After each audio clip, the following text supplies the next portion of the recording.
आपण त्या सेशनला सुरुवात करूया।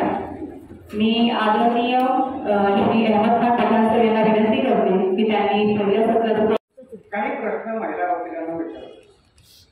हा संपूर्ण इतिहास हिस्ट्री ऑफ द कोर्ट मध्ये आपण पाहिला, लीगल प्रोफेशन कसा लीगल कोर्ट केला।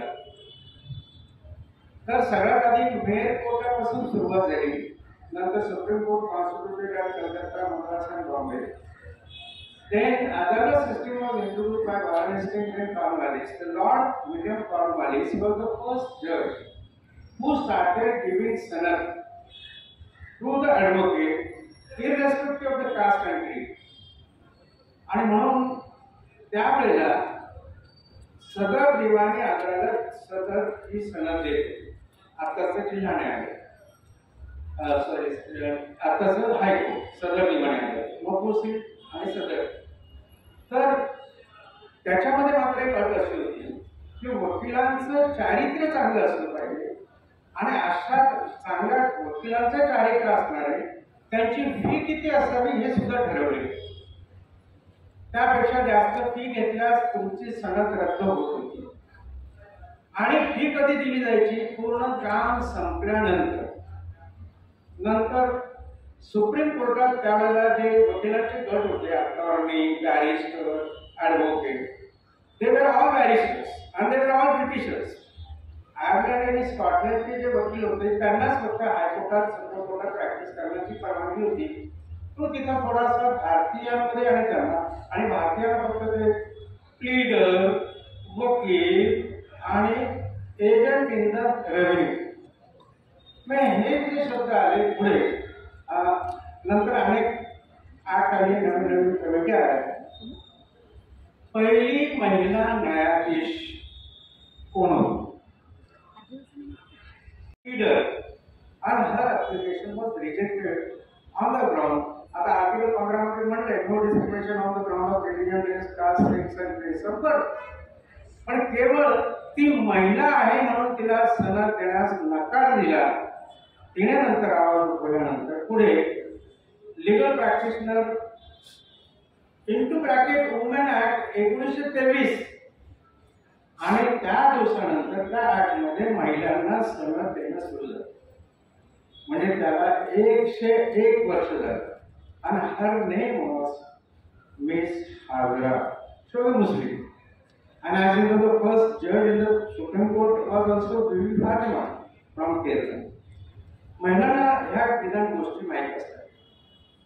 त्यानंतर वकिलांचे प्रश्न वकिलांना समजावे, वकिलांच्याच संघटनेकडे संस्थेकडे हे सगळा कारभार सोपवावा म्हणून जी कमिटी स्थापन झाली, ऑल इंडिया बार कमिटी 1951, आणि त्याचे चेअरमन होते जस्टिस एस.आर. दास। मग त्यांनी काही सूचना केल्या, रिकमेंडेशन, आणि 1958ला ऑल इंडिया आपली जी लॉ कमिशन आहे त्यांनी पण शिफारसी केल्या तर वकिलांसाठी त्यांची संस्था स्वतंत्र असावी, कारण यापूर्वी डिसिप्लिनरी कंडक्ट व प्रोफेशनल मिसकंडक्ट झाला तर हायकोर्टाच्या न्यायाधीशांना शिक्षा देण्याचे अधिकार वकिलांना होते। मग ह्या आमच्या सगळ्या वकिलांनी आवाज उठवला की वकिलांची संस्था वकिलांचे प्रश्न सोडवेल आणि जस्टिस एस.आर. दास यांच्या शिफारसी स्वीकारल्या गेल्या आणि त्यानुसार आणि लॉ कमिशनच्या ऑल इंडिया बार आपल्याला माहिती आहे, we are having a apex body, bar council of India, and every state is having today the state bar council. The Advocate Act 1961 ला आला, त्याच्यामध्ये जर सेक्शन 7 आपण पाहिलं आणि माझे ह्या सगळ्या प्रश्नांची उत्तरे त्यात आहेत। सेक्शन 7 जर आपण पाहिलं, what are the function of the bar council of India, त्याच्यामध्ये पहिलंच त्याचं जे फंक्शन सेक्शन 7 मध्ये आपण लॉ मध्ये हा विषय आपल्याला होता ना, advocate act professional conduct misconduct, to lay down the rules of the professional misconduct when it will be professional misconduct, and that is professional ethics and etiquette. Section 7 चा पहिलाच पॉइंट दिलेला आहे, that is the main function. आणि दुसरं function procedure to be followed by the DC. आता DC म्हणजे disciplinary शिस्त पालन समिती। मग what is the need of professional conduct and ethics and etiquette, and why these rules cannot be reduced in the form of enactment. Now, these rules, they are just like acting as a vigilance. की बाबा रे तू वकील झालास, हे बघ तुम्हाला बारमासी सनद ज्या वेळेला मिळाली तुम्हाला एक बुकलेट दिले गेले मला सेक्शन 49 कलम सबसेक्शन 1C मध्ये bar council has frame these rules professional ethics and ethics. आणि मग वकिलांनी न्यायालयासमोर कसं वागावं, न्यायाधीशांच्या समोर कसं वागावं, त्याच्यामध्ये पहिलंच आहे there are 10 duties which are said to be 10 commandments. You have to appear in a court in a prescribed place.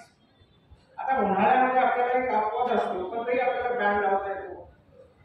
स्त्री आणि पुरुष, महिला वकिलांना आणि पुरुष वकिलांनी कोणता ड्रेस घालावा याबद्दल बंधन आहे. म्हणजे आपल्याला you have to appear before the court in a prescribed dress. नाहीतर जीन्सची पॅन्ट वर टी शर्ट किंवा काय टॉप वगैरे घालतात. आता इंटरप्रिटेशन ऑफ स्टॅट्यूटमध्ये याला आपण नॉन सबस्टॅन्टिव्ह क्लॉज असं म्हणतो. समजलं भाषेत आहे. आता ऑर्डर 6 CPC जर आपण पाहिला pleading, which are the two fundamental form of the pleading, that is the plaint and written statement. Mong what are the particulars to be stated in the plaint? Plead the fact and not the law. नुसता fact काय आहे ते सांगा, पोटगीचा अर्ज आहे. आणि which are the material fact. 145 आता सेक्शन बदललाय. Material fact, applicant unable to maintain, opponent liable to maintain because his husband liable to maintain, and opponent has sufficient means and opponent has neglected or refused to maintain the applicant. These are the material fact. म्हणजे आपल्याला केस आल्यानंतर यातला material fact काय ते आपल्या pleading मध्ये आलं पाहिजे. नवऱ्याचा पगार साहेब 2 लाख आहे, हा पुरावा आणलेला आहे आणि म्हणून केलं. Plead the fact not the law. तुम्ही तो सिरियल तुमच्या लिस्ट ऑफ डॉक्युमेंट मध्ये द्या, पण साहेब तुम्ही आता त्याला तिला 50 लाख द्या असं नाहीये. Plead the fact not the law. आणि बसलं सेक्शन 125 जसाच्या तसा उचलून काढला याच्यामध्ये. Knowledge of our own law and therefore don't write what law is in your pleading, because that will be nothing but undermining the जजेस. आता plead the fact, material fact, not the law, not the evidence, and fact must be CPC, concise, precise and certain. आता याच्यामध्ये आपण पाहिले बरेचसे rule आहेत. एक थोडा विनोदाचा भाग, परत थोडासा विनोदाकडे येतो. प्रल्हाद केशव अत्रे, मी खूप जबरदस्त फॅन होतो आमच्या काळातले लोक, आणि आम्ही नाटकं आणि कादंबऱ्या वाचायचो. माझं ग्रामीण शाळेत शिक्षण झालं मराठीत, त्यामुळे जास्तीत जास्त कादंबऱ्या कोण वाचतं त्याचाच रेकॉर्ड असायचं. मग वि स खांडेकर असतील, नासिर फडके असतील वगैरे वगैरे. अत्रेंचं लेक्चर चाललेलं होतं, मोठी सभा होती, आणि त्या लेक्चरमध्ये अत्रे व्याकरणावर लेक्चर देत होते इन द लँग्वेज. कामा, फुल स्टॉप वगैरे याच्याबद्दल सगळे ते म्हणत होते की भाषेमध्ये. तसंच आपल्या प्लीडिंगमध्ये सुद्धा कॉमा कुठं करायचा, फुल स्टॉप कुठं द्यायचा हे पण आपल्याला समजलं पाहिजे. अत्रेंचं भाषण संपल्यानंतर एक महिला विवाहित ती अत्रेंकडे आली. काय अत्रे, किती बोर लेक्चर होतं, काय कंटाळवाणं लेक्चर होतं. म्हणजे काय, ग्रामर म्हणजे व्याकरणाशिवाय सुद्धा भाषा असू शकते असं तिचं म्हणणं. मॅडम आय एम सॉरी, पण याचं उत्तर मी तुम्हाला नंतर देईल. आणि एक दिवस अत्रेने त्या महिलेला पत्र लिहिलं, तू माझी बायको, मी तुझा नवरा, आपण सिनेमाला जाऊ. तर हे 2 उदाहरण. आता dignified manner to discuss how to start when you are arguing the case finally, because examination, cross examination वगैरे सगळं संपलं आणि आता तुम्ही तुमचा आर्ग्युमेंटला सुरुवात करा. पहिला प्रश्न, तुमच्या विरोधात किती पॉइंट आहेत याचा आपल्याला अभ्यास करावा लागेल. कारण एक शेर है, काश्मीर के आने तक एक और हर इच्छुक, म्हणजे पोस्टपोन येण्याच्या आधी अजून एक पत्र लिहून तयार केलं. मुझे मालूम है क्या लिखेंगी जवाब में, म्हणजे ती उत्तरात मला काय लिहिणार आहे हे मला माहिती आहे आधीच, आणि म्हणून मी एक पत्र अजून लिहून ठेवलं. तसंच अपोजिट पार्टीची बाजू काय असणार आहे, डिफेन्स काय असणार आहे, याचा आपण अभ्यास केलाच पाहिजे. की माझ्या ह्या केसमध्ये 60% पण 40% विकल्यानंतर मला त्यांची उत्तरं द्यायची, आणि म्हणून ज्यावेळेला डब्ल्यू असेल ऑर्डर 8 मध्ये त्यावेळेला मग आपण इश्यूज फ्रेम केले जातात ऑर्डर 14, आणि मग ते इश्यू बरोबर काढलेले आहेत की नाही म्हणून ते पण पाहण्याचे. काही नाही तर आपल्याला वकील साहेब issue draft that is issues, तुम्ही ड्राफ्ट इश्यू बनवा. दोन्ही वकील ते पाहतात, साहेबांना देतात, साहेब ड्राफ्ट इश्यू बनवतात. इश्यूज आर नथिंग वादातीत मुद्दे, त्यालाच आपण एव्हिडन्स मध्ये काय म्हणतो, फॅक्ट इश्यू रिलेव्हंट. ह्या व्याख्या पण चांगल्या पाठ पाहिजे. म्हणजे फॅक्ट म्हणजे आमच्या सदाशिव पेठेतल्या भाषेत तथ्य. आता तथ्य म्हणजे काय, आणि थोडं अवघड आहे आमच्या गावात. म्हणजे त्याला आपण म्हणतो एखादी बाब. फॅक्टच्या 2 व्याख्यामध्ये आता पूर्वीची व्याख्या फॅक्ट मीन्स आणि आपण दोन याच्यामध्ये ती पाहतो, एक फिजिकल आणि दुसरी सायकोलॉजी. बरोबर. आता फॅक्ट इन इश्यू म्हणजे काय, जे वादातीत मुद्दे मेहरबान न्यायालयाने ठरवलेले आहेत त्या मुद्द्यावर आपल्याला तयारी करायची. स्लोली आणि परत your voice must be communicable. आपल्या क्लायंटला ऐकून नाही तो भागवत आहे. काही लोक त्याची काळजी घेतात, निदान आपण जे बोलतोय ते साहेबांपर्यंत जातं का, साहेबांपर्यंत ते आवाज, आणि म्हणून स्लो.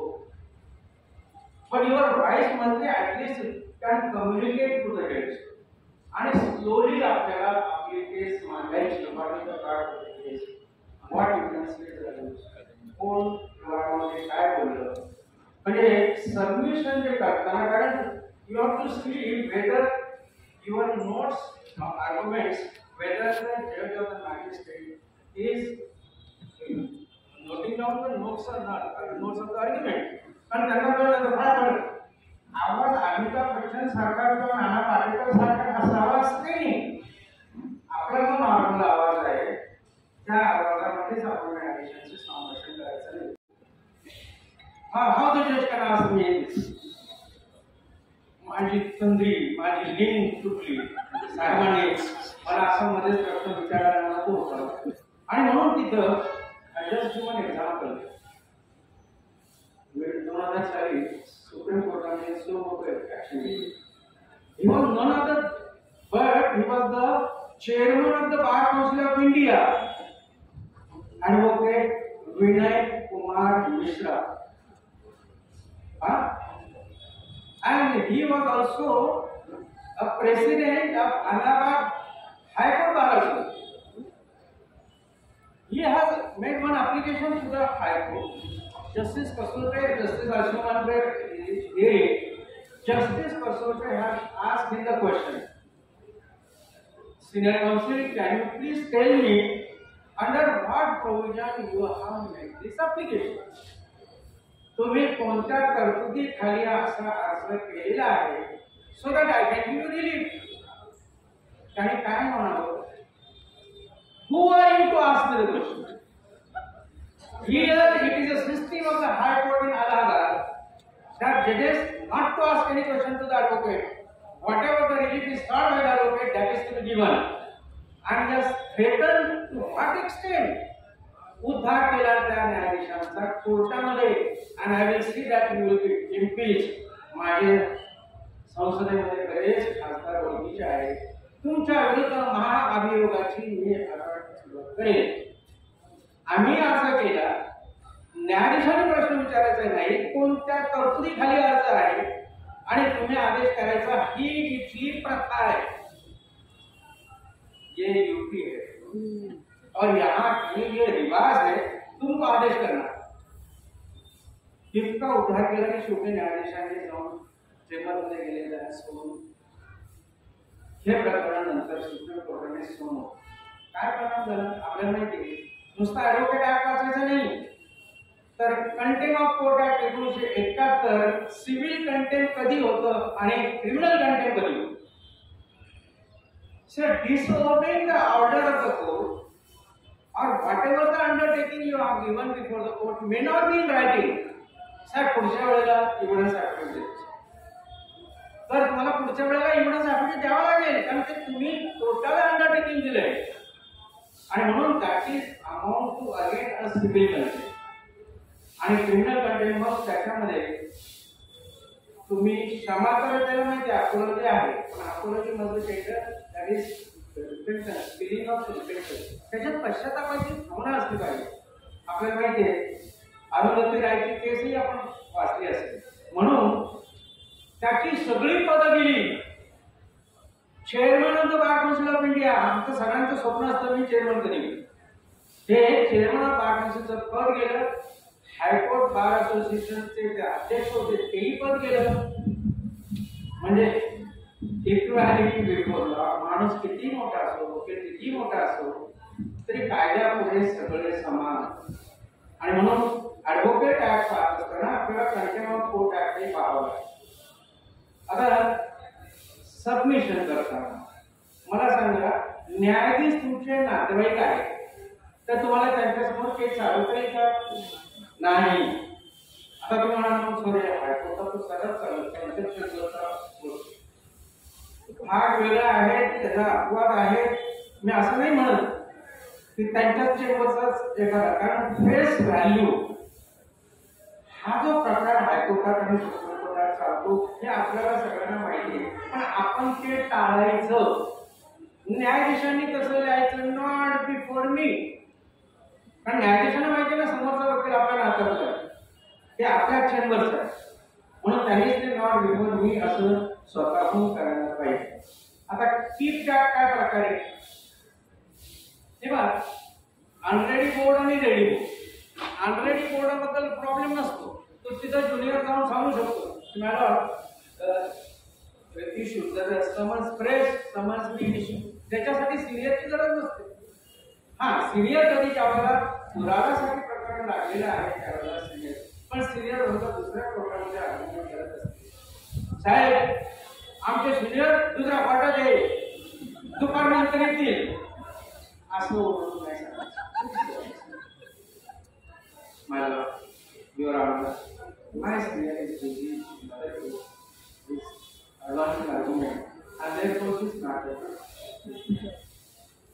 आपण विनंती करायची बी हंबल अँड सबमिसिव्ह नंतर तुमचे वकील कीप बॅक तो सकाळी समोर जाऊन बसलेला आहे अर्धा तास झाला एक तास झाला 2 तास झाले सकाळचं सेशन संपलं तुमचे सिनियर आलं काही ठीक आहे आणि 5 वाजता सिनियर आला हा माझ्या तो पण सकाळी तो वकील जो आला अपोजिट पार्टीचा त्याने काय करायचं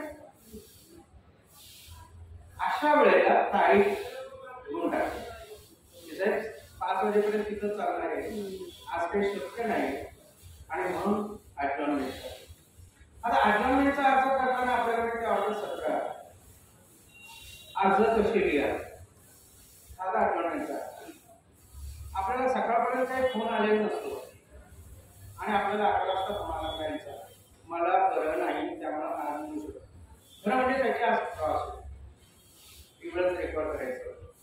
आता तो आला नाही फक्त त्यांनी कळवलं आता तुम्ही ॲडजॉर्नमेंटचा अर्ज आता तालुक्याच्या ठिकाणी कसा अर्ज करतात मराठीत वर कोर्टाचं नाव कसा 2 ओळी लिहितात या प्रकरणी वादींना बरं वाटत नसल्यामुळे ते कोर्टात हजर राहू शकत नाही सबब पुढील तारीख नेमण्यात आहे। आता याला काही मेडिकल वगैरे आहे का बरोबर आहे आता साहेब लगेच ते ग्रांट नाही करत आदर साईड आणि आदर साईडने लिहिलं सकाळ माझा काय ते सकाळ पूर्ण आला आणि वकील पण येऊन बसले आणि मग आदर साईड मंडळानंतर ते 5,000, cost is 10,000. आज हमारी बारी है तो तुम्हारी भी बारी हो. आणि म्हणून वकिलांना थोडंसं फरक पण आपल्याकडे ते सीपीसीला 2002 मध्ये आलेल्या अमेंडमेंटनुसार आपल्याला फक्त 3च अमेंडमेंट मागते. आता ह्या मेंटरच्या मार्फत नंतर आपण आपल्याकडे काय निधी 10,000 काय लिहायचं काय लिहायचं थोडक्यात एकच वळ cost just and reasonable as deemed fit the pass म्हणजे न्यायालयावर टाकायचं की साहेब आपल्याला जो योग्य वाटेल ती कॉस्ट किंवा कॉस्ट फॉर डिले सेक्शन 35 आणि बी जरा वाचा सीपीसी सीपीसी बदलला का सीपीसी नाही बदलला 1908 ला सीपीसी आहे 3 हे झाले सीआरपीसी आरपीसी आणि युनियन बदलला पण सीपीसी मात्र बदललेला नाही कारण ती पाहिजे. आता कुर्सीस अख्ख्या सीपीसी मध्ये कुठे ऑर्डर 51 ऑर्डर 158 कलम वाचून काढा सगळे रूल वाचा. सगळ्यात जास्त मोठी ऑर्डर 21 आहे एक्झिक्युशन ऑफ डिग्री 106. आता मला सांगा कुठल्या रूल मध्ये कुर्सीस लिहिलेले एनिवन इथं कुर्सीस काय प्रकार आहे या सिव्हिल मॅन्युअल आणि क्रिमिनल मॅन्युअल मध्ये कुर्सीच्या संदर्भात तरतूद केली. आपण लिहितो दावा दाखल केल्यानंतर आपल्याला किमान 5 डॉक्युमेंट काय आहेत त्याची serial number. Exhibit 1 plaint, exhibit 2 vakalat, exhibit 3 list of document file by the plaint, exhibit 4 patta कुर्सीस और ॲड्रेस कुर्सीस आणि एक्झिबिट 5 काही इंटरनेट. यात बदल होतो का या सिरियल नंबर मध्ये बदल होत नाही. आता 1976 ला सीपीसी मध्ये आलेली आहे ही पत्ता कोर्सेस. आता फॅमिली कोर्टाची प्रॅक्टिस करतात फोटो कोर्सेस आहे का फोटो कोर्सेस फोटो कोर्सेस पण घेतात आता नाही पण पूर्वी फोटो कोर्सेस सुद्धा लागायची का ही नक्की याची बायको आहे का नाही मेंटेनन्स दुसरीच घेऊन जायची आणि म्हणून फोटो कोर्सेसची पण संकल्पना आपण कॉम्प्रोमाइज म्हणून ऑर्डर 6 रूल 14A आला पत्ता कोर्सेस आणि पत्ता बदलल्यानंतर कोर्सेसला तिकीट का लागत नाही कारण आपण we are not claiming any relief.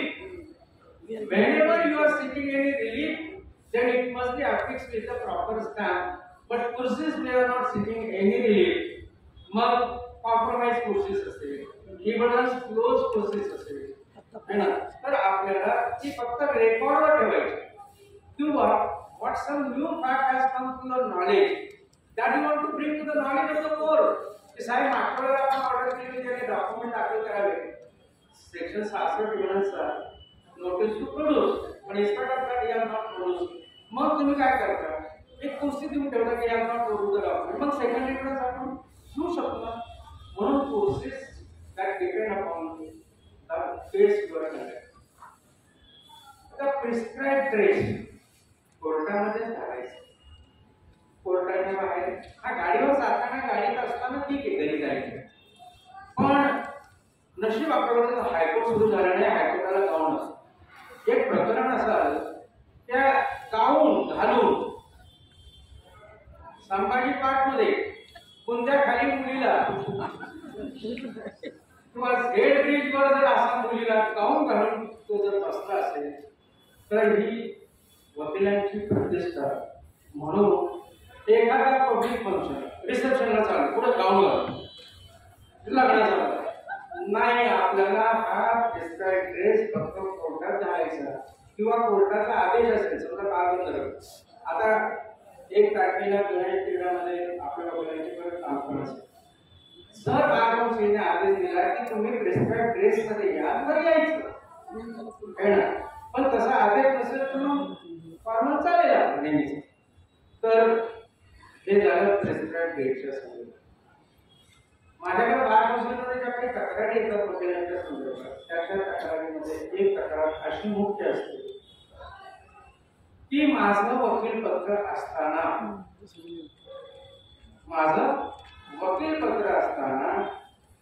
यांनी दुसऱ्याचं वकील पत्र टाकलं, नो ऑब्जेक्शन न घेता.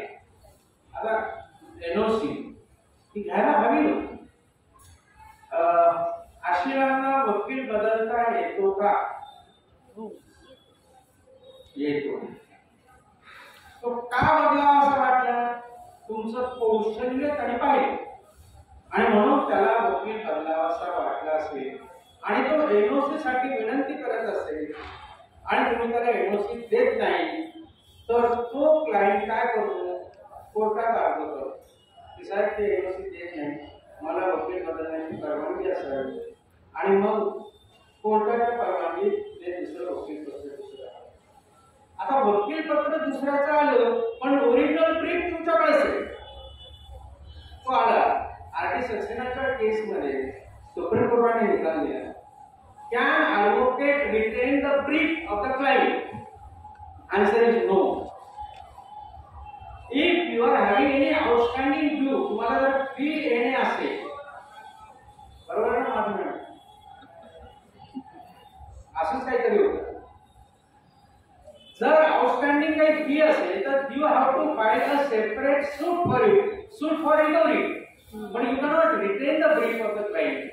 आणि त्याच्यामध्ये जजमेंट मध्ये असं म्हणलं की whether brief of the client is a goods defined under the sale of goods act, वकिलाची आशिलाची कागदपत्र हा वस्तू आहेत का? आणि म्हणून चला आपण 2 रुपये वकील पत्र एक खरेदी कर 5 रुपये, 5 रुपये बसला वेळे कर. आता वेळे बोला न्यायाधीशांचं सुद्धा कधीतरी वागलं काय असतं. कॅन्टोन्मेंट गेट हर अडचणी आल्या तर वकिलांना आलो. त्या कॅन्टोन्मेंट कोर्टामध्ये बाबा भिडे माहिती ना, बाबा भिडे हे त्यांच्यामध्ये त्यांच्या ज्युनियर लोकांचं जवळ असायचं. त्यांचा मुलगा वकील झाला.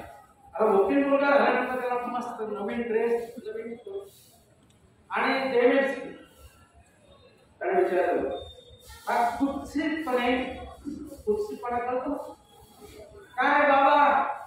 नवीन का? काय बाबा नवीन का? बाबा म्हणाले, नवीन आहे, माझा मुलगाच आहे. हा नाट्य करायला लागला, मी सुद्धा वकील होतो. हे साहेब त्याला मी सांगितलं वकील सोपी नाहीये, पण फार नाट्य करू लागला. पण शेवटी त्याला मी सांगितले, बघ वकील चालली तर चालली, नाही तर त्याला सांगितलं साहेब तुमच्यासारखा न्यायाधीश करून टाका. वकील चालली तर चालली, नाही तर साहेब तुमच्यासारखा न्यायाधीश. बाबांचे सगळे सेक्शन पाळले. असं प्रकरण कॅन्टोन्मेंट कोर्टात. बाबाचं म्हणणं आहे सेक्शन असं आहे, कोर्ट म्हणणं सेक्शन असं आहे. वाद सुरू झाला, सेक्शन काय? बाबा म्हणजे काय पुस्तक? माझ्याकडे पुस्तक नाही कारण मला काही गरज नाही. काय पुस्तक? सीआरपीसीचं पुस्तक शोधा. कोर्टामध्ये सीआरपीसीचं पुस्तकच सापडलं. बाबा हा हजर जबाबी टोमना बाबा हिमतच पण होते, हजर जबाबी पण होते. मग त्यांनी काय सांगलं? नाही साहेब, इथं कायद्याप्रमाणे कामकाज चालतं ना, कायद्याप्रमाणे कामकाज चालतं ना. त्या आधी आपल्याकडे सीआरपीसीचं पुस्तक कोर्टात सापडत नाही, तर कायद्याप्रमाणे पुस्तक चालतं, न्याय चालतो जातो की नाही. असे सुद्धा हजर जबाबी होते, पण त्यांनी त्यांचा कर्तृत्वाने ते कमवले. त्यांना न्याय सुद्धा घालवला. कालचा जेएफसी येऊन जर एखाद्या ज्युनियर वकिलाचा असा अपमान करत असेल, काही नवीन का? ते टोचण्यासारखं आहे. आणि म्हणून त्याला तिथलं ते उत्तर दिलं, प्रॅक्टिस चालली तर चालली, नाही तर तुमच्यासारखं न्यायाधीश. हे हजर जबाबी पणाकडे वकिलांना. आणि म्हणून काही वेळेला आपल्याला प्रसंग येतो, वकील साहेब tell me under what provision you have made this application. आता माहिती काय कसं सांगतो वेनिंग मार्क. तुम्हाला प्रोव्हिजन माहिती नसेल, पुस्तक तुम्ही बरोबर आणलं नसेल, तर म्हणजे आणायला पाहिजे. आपण अर्ज कुठल्या तरतुदी खाली करतो, आपण काय रिलीफ मागितले हे आपल्याला माहित असलं पाहिजे. आणि जर माहित नसेल तर निदान सरप्राईज साहेब मला एक दिवस मी याच्यावर आता काही वेळेस there are catena of judgment on this and there are ratio and catena of judgment why you are not produce any judgment. अशा हजारो जजमेंट आहे पण एखादा तरी जजमेंट त्यांनी प्रोड्यूस करावं ना. आणि मग जजमेंट त्यांनी प्रोड्यूस केल्यानंतर समोरच्या केसवर निघाला he has to forward the copy to you. आणि मग तिथल्या तिथे न्यायाधीश म्हणणार कोणी साहेब त्या उत्तराचा या रेशो साहेब मला भाषण करावं लागेल whether this ratios are relevant or not. साहेब वेळ देणारच द्यावीच लागेल कारण फेअर हिअरिंग ॲडमिनिस्ट्रेटिव्ह लॉ मध्ये तुम्ही पाहिलं असेल की opportunity of audio Arctic market opportunity of being आता वकिलांनी एखाद्या आशयासाठी जामीन द्यायचा वकिलांना जामीन होता येईल साहेब हा माझा क्लायंट आणि मीच जामीनदार नाही. हा जामीनदार त्याला मिळत नसेल तर जामीनदार कोण मिळवायचा हे सुद्धा मॅनेजमेंटचं काम. पुण्यात आपल्याला सगळं माहिती आहे. आता युपी चाललाय ऍक्सिडेंट झाला त्याचा जामीन त्याचा नातेवाईक कोणी नाही कोर्टाच्या पैशावर जामीन देणारी लोक म्हणतात ते सांगायला नको. प्रकरणात कोर्टात पण आलं सांगायचं तात्पर्य आपण ह्या भानगडीत पडायचं नाही. आता ज्युनियर वकिलांना काय होतं 23व्या वर्षी गेलेली ग्रॅज्युएट झालेलं लग्नाचं वय वाढायचं अजून काही प्रॅक्टिस जम बसलेला कॉन्फिडन्स 15,000 वकील माझा कसं काय तर लागला. म्हणून याच्यामध्ये स्लो आणि स्टडी शॉर्टकट नको आहे. आता का जस्टिस आर थोडा चीफ जस्टिस आहेत त्यांचा ज्यावेळेला निरोप समारंभ होता त्यांनी सांगितलं तुम्ही वकिलांनी आम्हा न्यायाधीशांना कितीदा विकला असेल. आता काय म्हणायचं त्यांना काही वकील शॉर्ट प्रॅक्टिस करतो ही अशी प्रॅक्टिस नको. एकदा कान पट्ट्यानावर पडले ना मग कोणी कुत्र सुद्धा विचारत नाही. आणि म्हणून याच्यामध्ये संयम नवीन वकिलांना कारण वेटिंग पिरियड प्रत्येक व्यवसायामध्ये आहे. इथं थोडासा जास्त आहे. चहाची टपरी जरी टाकली तरी टेस्ट एवढ्यांचा का गर्दी झाली पण त्याला कारण असताना त्याचा एक्सपिरियन्स असतो तसंच. आणि म्हणून इथं थोडंसं काय कार्यसुद्धा जाऊन काय केलं भोगळच्या प्रकरणामध्ये 100 ग्रॅम वाढवलं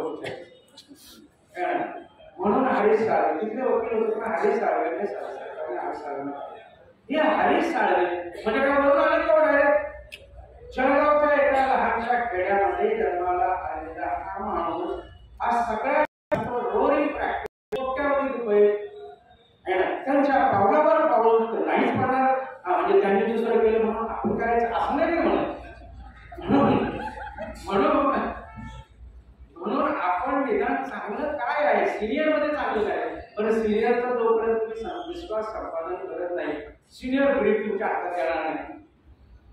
त्याला वाटलं पाहिजे याला अभ्यास करायचा आहे त्याला कळतोय त्याला शिकायचंय तरच विश्वास एकदा सिनियरचा बसला मग तुम्हाला ब्रीफ देणार की आपण व्यक्तिगत आहोत डिपेंडंट असं असतं तू plain pass WS pass issue काय ते पास आणि जेव्हा केस लॉ देतात का सिनियर सुद्धा काम करायला देतात काही ज्युनियरला पैसे पण देतात पण सिनियरचा जोपर्यंत विश्वास असणार. आता पूर्वी बारकोचे एक नियम काढतात सिनियर वकिलांकडे इतके महिने प्रॅक्टिस करावी नंतर सनद. पण ते सिनियर वकील काय काय त्याचा दुरुपयोग करायला लागले. शाळेची वेळ झाली मुलाला शाळेत सोडून ये घरी भाजी नेऊन दे आपली साफसफाई कर म्हणजे जुन्या लोकांचं ज्यावेळेला एक्सप्लॉयटेशन सुरू झालं मग तो रूल बंद झाला आणि आता मला डायरेक्ट आता ऑल इंडिया बाराने काय केलं 2012 मध्ये या परीक्षा न दिल्यामुळे या व्हेरिफिकेशनमध्ये अनेक अडचणी. पण हे बोली लॉ कॉलेजचं जे जजमेंट आलं त्याच्यामध्ये ऑल इंडिया बारच्या परिषदेत म्हणजे मी खूप विरोधात होतो या ऑल इंडिया बार म्हणजे काय सनद घेतली नंतर ऑल इंडिया बारची परीक्षा आणि ती पण पुस्तकं बघून आता म्हणे वकिलांचा खूप शब्द खूप औषध 40 मार्क त्यातही पास होत नाही. हा बिहार आणि यूपी मध्ये मास कॉपीचा प्रकार आहे हा जो आपल्यावर लादला गेला आणि 3000 रुपये फी बारमध्ये घेतले त्यातून आपल्याला पाठवले पण नाही. मग हे प्रकरण आलं कॉन्स्टिट्यूशनल बेंच जस्टिस आभेव सुद्धा आहे परवाच्या कार्यक्रमाला येतील तर जस्टिस आभेव आणि 5 न्यायाधीशांनी सांगितलं sorry all India bar exam आपल्याला रद्द करता येणार नाही but we don't want half-baked lawyers. What is the meaning of this? Half-baked lawyer. कच्चे शिजलेले वकील नको. आता जर हे half-baked lawyer मला सांगा मग त्यांना पूर्ण शिजलेले वकील ही जबाबदारी कोणाची आहे? तुम्ही ॲडव्होकेट ऍक्ट हा महाराष्ट्र कोर्ट स्टॅम्प या 1958 आणि अमेंडमेंट मध्ये 18 एवढा स्टॅम्प पैसा जमा होतो कोर्टाचा त्यातले किती पैसे स्टायपेंड म्हणून विद्यार्थ्यांना देतात आमच्या मागण्या द्या. बरं लॉ कॉलेज आता 31 तारखेला कॉन्फरन्स 1 तारखेला कॉन्फरन्स सगळ्या महाराष्ट्राच्या लॉ कॉलेजचे प्रिन्सिपल आणि गव्हर्नर यांचा आम्ही ते कॉन्फरन्स बोलवले बार काउन्सिल आणि आयएस या चर्चासत्रात वकिलांना काय करायचं आता हाफ बेट नकोय कच्चे शिजलेले नको. आता त्यांना प्रॅक्टिकल ओरिएंटेड कसं होत आहे अभ्यासक्रमात सुद्धा बदल करणं आवश्यक आहे बरोबर. आता तर काय झालं 30 मार्क त्यांच्या हातात अटेंडन्स कंपल्सरी किती शिकवतात काय शिकवतात मुलांना सांगतात हे वाचा ते वाचा ऑनलाईन मुलगा सुद्धा तिकीट काढतो परीक्षेत पास होतो पण प्रॅक्टिसच्या संदर्भात whether the concepts are clear म्हणून दोष कोणाला बार काउन्सिल राज्य सरकार न्याय संस्था हे तुम्ही म्हणता हाफ बे आणि परवा आलेले निकाल एनरोलमेंटसाठी फक्त 750 रुपये घ्यायचे. आता त्यामध्ये 700 रुपये बार काउन्सिलला आणि 200 रुपये बार काउन्सिल ऑफ इंडियाला सगळ्या बार काउन्सिल म्हणून केला महाराष्ट्र बार काउन्सिलने बरेचसे निधी फिक्स मध्ये टाकले पण स्टाफ वगैरे कमी करावा लागला म्हणून लॉ अकॅडमी जी आम्ही उत्तरला याला सुरू करणार आहोत तळोजाला त्याचं उद्घाटन पण ठेवलं. बार काउन्सिल महाराष्ट्र आणि गोवाने तशी एक ते 15,000 त्यांना आपण आता क्लेम सुरू केला का हाफ बेट नकोय. आमच्या वकिलांमध्ये ते कौशल्य गुणकौशल्य प्रॅक्टिस करण्यासाठी आवश्यक असणाऱ्या गोष्टी आणि म्हणून बार काउन्सिल त्याच्याकडे लक्ष देते. पण यापुढे ह्या योजना सुद्धा बारगळतेची काळजी भीती वापरतात. बरं वकिलांच्या पेशातून 10 रुपये एनरोलमेंट नंतर ऑल इंडिया बार मी त्यावेळेला बार काउन्सिलमध्ये एक उदाहरण दिलं त्यांनी सनद घेतली हो पुन्हा विद्यापीठातून LLB पास होणं साधं सोपं का नाही है ना. आता त्यांनी सनद घेतली म्हणजे त्यांनी लग्न केलं त्याला मुलं झाली आशीर्वाद घ्यायला आला आणि तुम्ही म्हणताय परत सप्तपदी हा काय प्रकार आहे ना. परत सप्तपदी कशासाठी म्हणजे त्याला सनद दिल्यानंतर तुम्ही परत परीक्षा घेता ती पुस्तकं पाहून त्या एसपी लॉ वाचण्याच्या नोट्स आणायच्या नाही प्रोफेशनल नॉलेज एकीकडे शिक्षक एकीकडे बार काउन्सिल मेंबर आणि माझं ग्रामीण जज असतं त्यामुळे घाबरायचं नाही. आता वकिलांच्या आशीर्वादाबद्दलच्या असलेल्या काही टूल्स 23 त्रुटीच महत्वाच्या नाही. एक तर तुम्ही क्रिमिनल मध्ये प्रॅक्टिस करत असताना कोणी क्राईम झाल्यानंतर तिची केस आहे क्रिमिनल ती घ्यावी.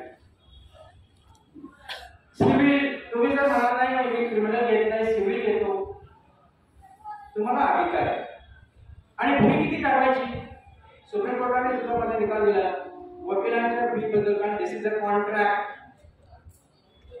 पण can this fee be decided on the success that can the contingent माझी फी ही 5 लाख असेल. आता वाटपाचा दावा आहे, दावा मिळकतीची किंमत 50 कोटी आहे. दावा जिंकलो तर 1 कोटी मागेल किंवा दावा जिंकलो तर 10 एकर मला दे. असं करता येईल का?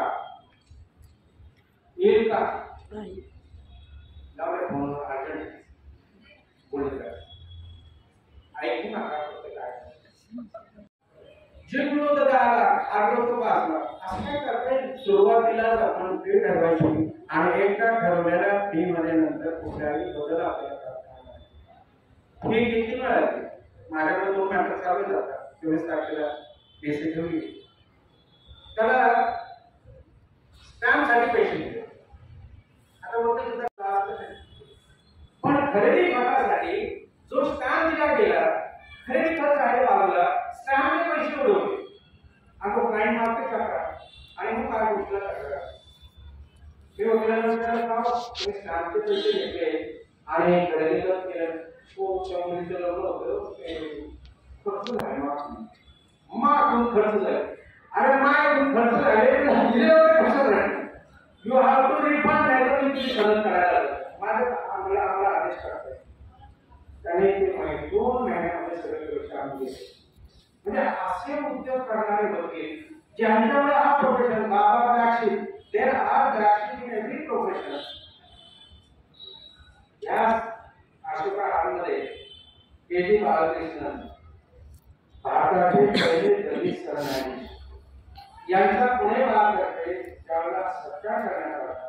त्या सत्काराला उत्तर देताना के.जी. बालकृष्णन पहिले दलित सरन्यायाधीश प्रोफेशनल कंडक्ट काय म्हणतो? असा काही असेल तर त्याला म्हणायचं बाबा इब्रिक आणि सुख. आपण त्याची ग्रेड जरा परत करावी. तुला जर ते मार्ग अवलंबायचे असते तर दरवाजे मोकळे तू आहे हे सांगतात. पण काही वकील काय करतात नाही, दुपारची सुट्टी आता साहेबांकडे जाऊन येतो, साहेबांचं ठरवून येतो, हे आधीच ठरवलेलं. आता लंच ब्रेक झाला, चेंबरमध्ये साहेब आता जेवत बसते. नाही मी असं ऐकलं तुमची तब्येत बरी नव्हती. हा काय बघा काय तब्येत बरी काय बाहेर गेले. हा आपण नाही पुण्याची एसपी चांगली नो प्रायव्हेट कम्युनिकेशन. नाही ते पुनम फार छान मानव असलं काही करायचं नाही. आणि क्लायंटला काय वाटतं माझ्या तरीसाठी आणि असं काय सांगितलं आणि ते साधं तर समोरच्याने जास्त पैसे दिले आपण कमी पडलो.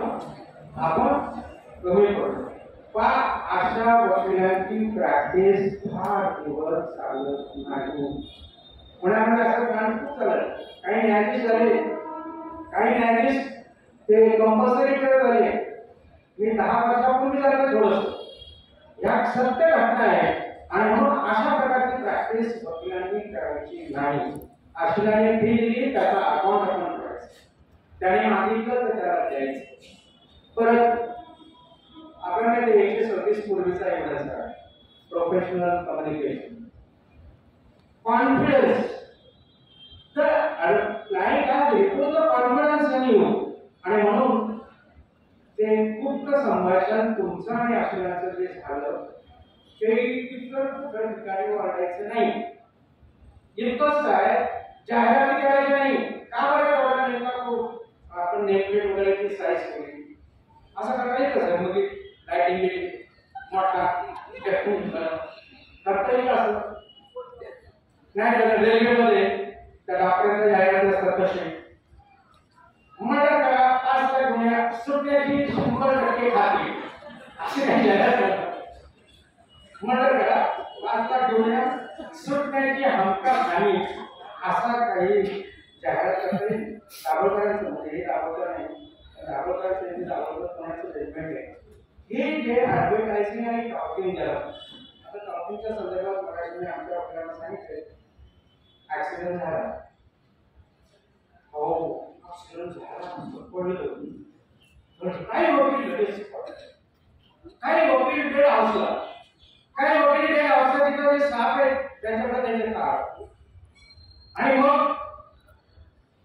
हे वकील खूप हुशार आहे. मध्ये त्याला निष्ठा आहे.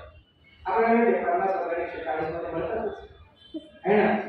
पण हे पुढे अशा प्रकारचा प्रकार करणं म्हणजे ते टॉपिक आणि ॲडव्हर्टाइजमेंट. आता फॅमिली बोलतात या घरात वकील देऊ का, आपण प्रेसमध्ये करायची का, वर्तमानपत्रात बातमी द्यायची का, विचारतर्फे अमुक अमुक नामवंत वकिलांनी केस चालवली, अलाउड नाहीये. हे अलाउड नाही. This also amount to professional misconduct. म्हणून कृपया ह्या गोष्टींपासून आपण थोडंसं लांब राहावं. असं केस घेतला आनंद पेढे खा गायचे.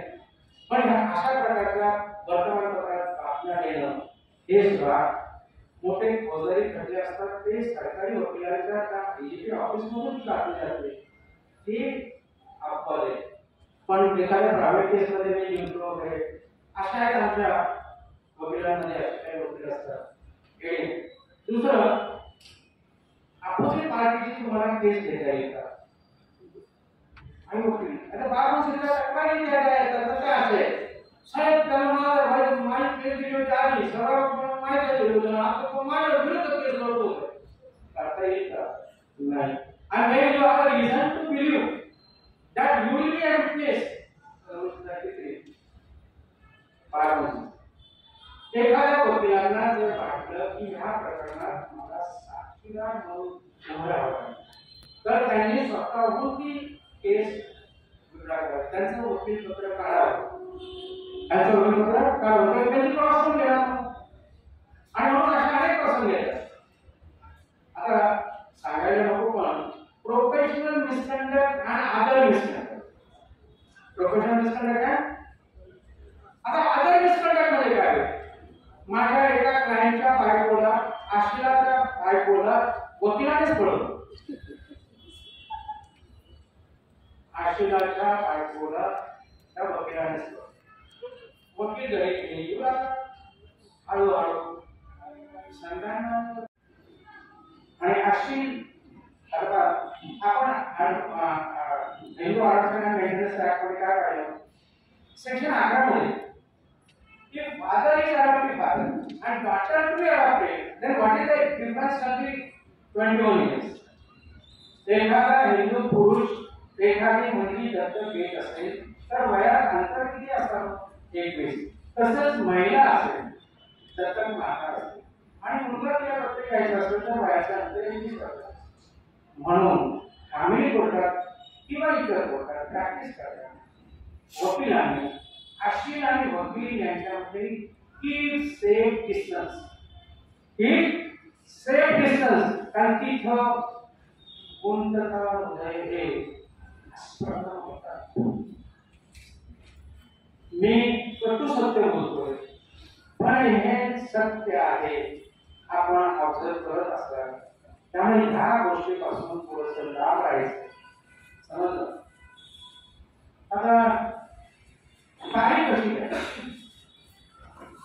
तुमच्या केस आणि स्टेजेस सुद्धा तारखा कशा आहेत. एका प्रकरणात जिल्हा न्यायाधीश आढळले सदर प्रकरण लवकरात लवकर निकाली काढण्यात यावं आणि मागे आम्ही ट्रान्सफर टू म्हणजे झालं. मागच्या 1-2 स्टेजवर आगमन झालं. I insist, my love, this is good for partition. तिचा नॉर्मल 2016 मध्ये तिला फॅमिली कोर्टाने 22,000 मुलांना वगैरे भोगी दिली आणि आपल्याला डिस्ट्रिक्ट न्यायाधीशांनी प्रकरण ताबडतोब किंवा लवकरात लवकर संपवावं. जवळची तारीख आहे, कृपया जवळची तारीख आहे. तुम्ही ऑनलाईन तारीख येईल संध्याकाळी, ऑनलाईन तारीख 2 महिने. हे जर असं व्हायला लागलं स्टेजेस नुसार आता आपल्या हातात तारखा राहिल्या म्हणजे दिस इज अ डिस्क्रिप्शन आणि आता तर त्याच्याशी मांडता पण येत नाही. कारण आपल्या गावावरती म्हणे साहेबांच्या पुढं आणि गाडवाच्या मागं उभारायचं नसतं. बऱ्याचशा गोष्टी मला सांगायच्या साहेबांच्या पुढं आणि गाडवाच्या मागं उभारायचं आणि आपल्या काहींसाठी आपल्याला हे सगळं सहन करावं मनामध्ये राग असतो. पण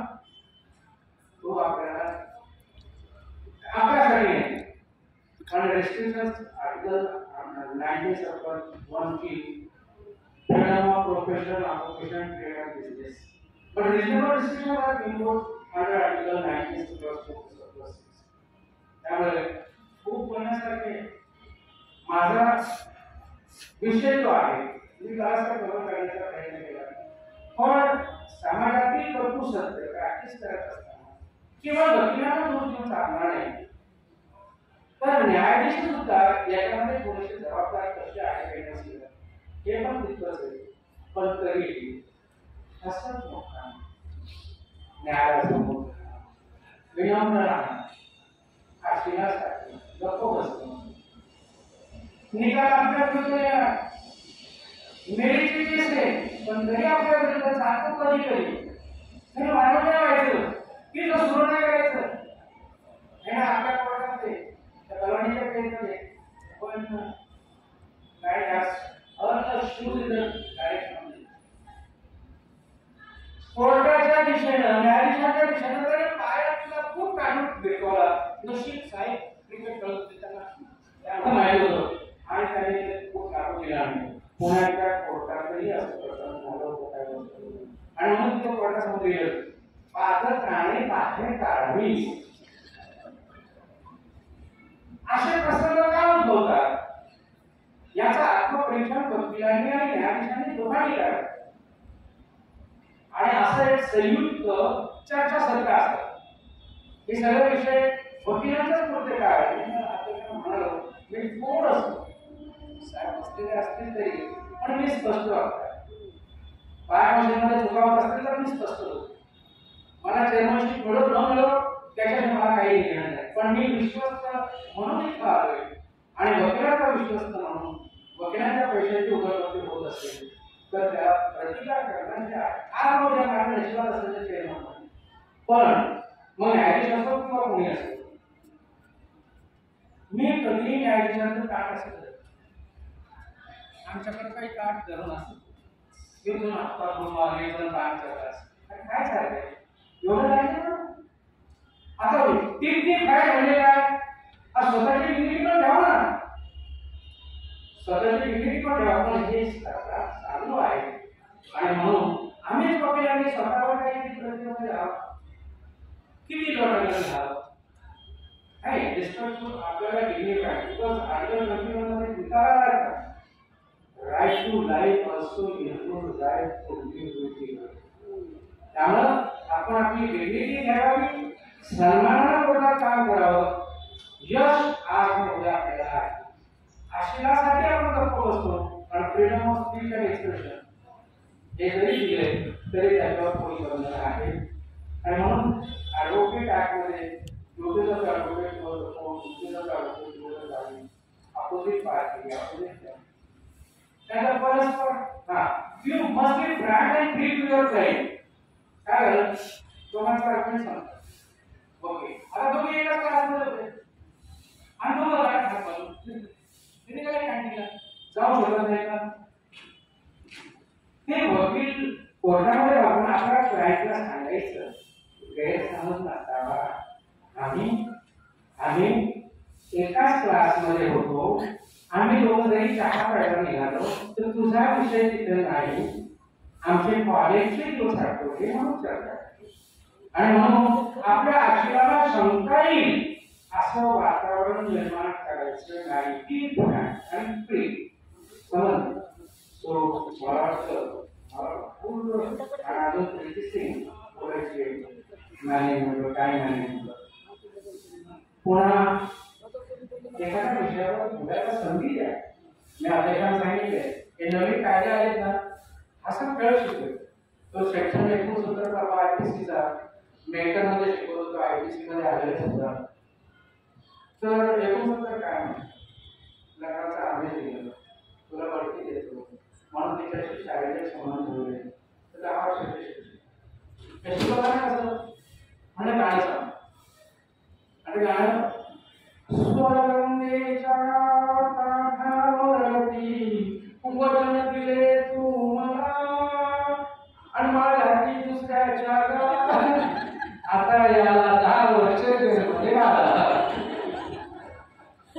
काय सांगितले ग्रामीण भागाच्या विद्यार्थ्यांना कोणी त्यांच्या भाषेत म्हणून सांगितलं नाही तर ते 354 टी स्टॉकिंग आणि पीछे पीछे तिचा पाठ करतो आणि ती जर गाणं म्हणाले कहाँ जाती हूँ वहीं चले चोरी चोरी मेरे दिल में समा करो ये तो बताओ कि तुम मेरे कौन हो तो स्टार्टिंग होगा या तो 350 मध्ये आपल्याला एक इलस्ट्रेशन आहे एक फुल शब्द वुमन्स वेल विदाउट ऑर्गन्स आणि त्या स्त्रीचा पदर तिच्या संमतीशिवाय राहिला आपण 350 विदाउट असॉल्ट क्रिमिनल कोर्स 352 मध्ये शिक्षा आणि ती जर गाणं म्हणाली छोड़ दिया चल तमन्ना क्या कहीं तू अपराध होणार का छोड़ दिया चल तमन्ना क्या कहीं अशी गाणी म्हणत म्हणत मी माझ्या ग्रामीण विद्यार्थ्यांना प्रेम करतो आणि म्हणून ते म्हणतात तर आम्ही ना तुम्ही जे क्लासमध्ये बोलला ना ते आम्हाला आठवतो वर्गात